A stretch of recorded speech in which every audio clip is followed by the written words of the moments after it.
আমি তোমাকে ভালোবাসি, তাই তোমার মাঝে সুখ খুঁজি। যদি আগলে রাখো আমায়, আমি সারা জীবন ভালোবেসে যাব তোমায়। বিনা স্বার্থে, বিনা অর্থে, বিনা কারণে খুব ভালোবাসি আপনাকে। পুরুষ মানুষ সস্তা নয়, পুরুষ মানুষ হচ্ছে দায়িত্বশীল।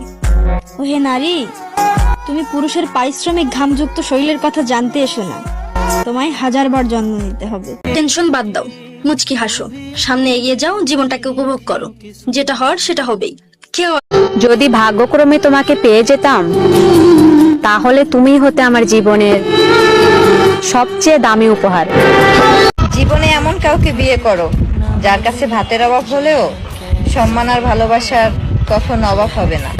বৃষ্টির দিনে স্কুলের ক্লাসরুমে বসে বাইরের বৃষ্টি পড়া, সুন্দর দৃশ্য দেখা আর ফ্রেন্ডের সাথে আড্ডা দেওয়া, গান গাওয়া, স্কুল শেষে বৃষ্টিতে ভিজে বাড়ি ফেরা, এই সোনালি দিনগুলো অনেক বেশি মিস করতে।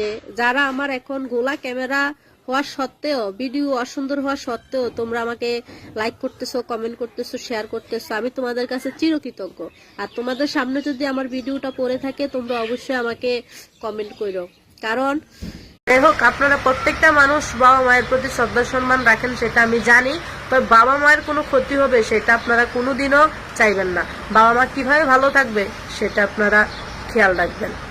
যেই পুরুষের বউ চলে যায়, সেই পুরুষ হয়তো ভাবে যে আমার সাজানো গুজানো সংসারটা সে ভেঙে চলে গেল, যে আমাকে মিথ্যা অপবাদ দিয়ে চলে গেল, যাকে নিয়ে আমি সুখে ছিলাম, কোন সুখের আশায় সে চলে গেল, তার বিচার কি আল্লাহ করে? হ্যাঁ ভাই, তার বিচার আল্লাহ অবশ্যই করে। অভাবটন প্রতিটা পরিবারের মাঝেই আছে। যত ধনী হোক আর যত গরিবই হোক না কেন, অভাবটন থাকবে। ঘরের কথা কখনো পরকে জানাবেন না। আপনার স্বামীর যদি ইনকাম না থাকে, সে যদি বেকার থাকে বা তার যদি ইনকাম কম হয়, সেই মুহূর্তটার সময়, সেই সময়টার সময় মানুষটাকে খুব পরিমাণ রেসপেক্ট করবেন।